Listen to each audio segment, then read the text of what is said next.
പത്തനംതിട്ട സീരിയലിൻ്റെ latest എപ്പിസോഡിൻ്റെ promo റിവ്യൂയിലേക്ക് എല്ലാവർക്കും സ്വാഗതം. അങ്ങനെ പ്രൊമോയിൽ കാണിക്കുന്നത് അനിയും അനാമികയും കൂടി റൂമിലിരുന്ന് സംസാരിക്കുന്നതാണ്. അനി പറയണേ, എങ്ങനെയെങ്കിലും നിനക്ക് ഈ വീട്ടിലേക്ക് മരുമകളായിട്ട് കയറി പറ്റണം, അതുമാത്രമേ നിൻ്റെ മനസ്സിലുണ്ടായിരുന്നുള്ളൂ. ആഗ്രഹം നീ നേടിയെടുക്കുകയും ചെയ്തു. അതിനുശേഷം ഇവിടെ കയറിയതിനു ശേഷം നീ എന്തൊക്കെയാണ് ചെയ്തു കൂട്ടുന്നത്? ഇവിടെ പരസ്പരം സ്നേഹിച്ചിരുന്നവർ തമ്മിൽ അകറ്റാൻ ശ്രമിക്കുന്നു.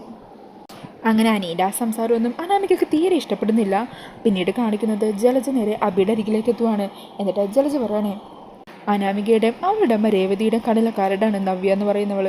അവർ രണ്ടാളും കൂടെ നവ്യയുടെ വയറ്റിലെ കുഞ്ഞിനെ കളയാനായിട്ട് പ്ലാൻ ചെയ്യുന്നത് ഞാൻ കേട്ടിരുന്നു. ഞാനും അവർക്ക് എരിപിരി കയറ്റി കൊടുത്തിട്ടുണ്ട്. നമ്മൾ ആഗ്രഹിക്കുന്നത് പോലെ തന്നെ കാര്യങ്ങൾ നടക്കാനായിട്ട് അനാമികേനെയും അവളുടെ അമ്മേനെയും ചൂട് പിടിപ്പിക്കുക മാത്രമേ നമ്മുടെ മുമ്പിൽ വഴിയുള്ളൂ. അവരെന്താണെന്ന് വെച്ചാൽ ചെയ്യട്ടെ, നമ്മളത് കണ്ട് മാറി നിന്നാൽ മതി. നീ എന്താണെങ്കിലും അവളോട് ഇനി അധികം ദേഷ്യം വെറുപ്പൊന്നും കാണിക്കാൻ നിൽക്കണ്ട. അവളെ നീ നല്ലപോലെ സ്നേഹിക്കുന്നതായിട്ട് അഭിനയിക്കണം. അല്ലെങ്കിൽ അവൾക്ക് എന്തെങ്കിലും സംഭവിച്ചു കഴിഞ്ഞാൽ അതിൻ്റെ കുറ്റം നിൻ്റെ തലേ വീഴും. പറഞ്ഞത് മനസ്സിലായോ? പിന്നീട് കാണിക്കുന്നത് അഭിനേരെ നവ്യയുടെ റൂമിലേക്ക് ചെല്ലുക.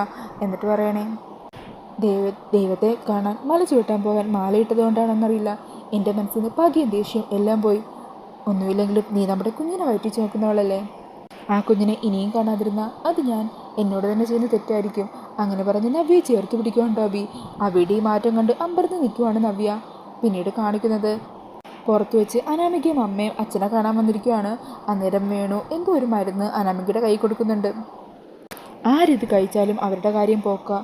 ശരീരം മുഴുവൻ വ്യാപിച്ചിട്ട് കുറഞ്ഞത് 2 ആഴ്ചയെങ്കിലും ഈ മരുന്ന് അയാളെ കിടത്തിക്കളയും. അങ്ങനെ ഈ മരുന്ന് നവ്യയെ കൊടുത്ത് നവ്യയുടെ കുഞ്ഞിനെ ഇല്ലാതാക്കാൻ വേണ്ടി തീരുമാനിക്കുവാണ് അനാമികയും അമ്മയും. പിന്നീട് കാണിക്കുന്നത് 2 റൂമിലിരിക്കുന്ന ആദർശിനെയും നയനേനെയാണ് കേട്ടോ. രണ്ടാൾക്കും പരസ്പരം കാണാതെ ഇരിക്കാതെ ശ്വാസം മുട്ടുവാണ് കേട്ടോ. അങ്ങനെ സങ്കടത്തോടെ റൂമിലിരിക്കുന്ന ആദർശിനെയും നയനേയും കാണിക്കുന്നുണ്ട് പ്രൊമോയിൽ. അപ്പോൾ ഈ ഒരു പ്രൊമോ റിവ്യൂ ഇഷ്ടമായാൽ മറക്കാതെ വീഡിയോ ഒന്ന് ലൈക്ക് ചെയ്യണേ. ഇതുപോലുള്ള കൂടുതൽ റിവ്യൂസിനായിട്ട് ഈ ചാനലൊന്ന് സബ്സ്ക്രൈബ് ചെയ്ത് സപ്പോർട്ട് ചെയ്യണേ. Thank you.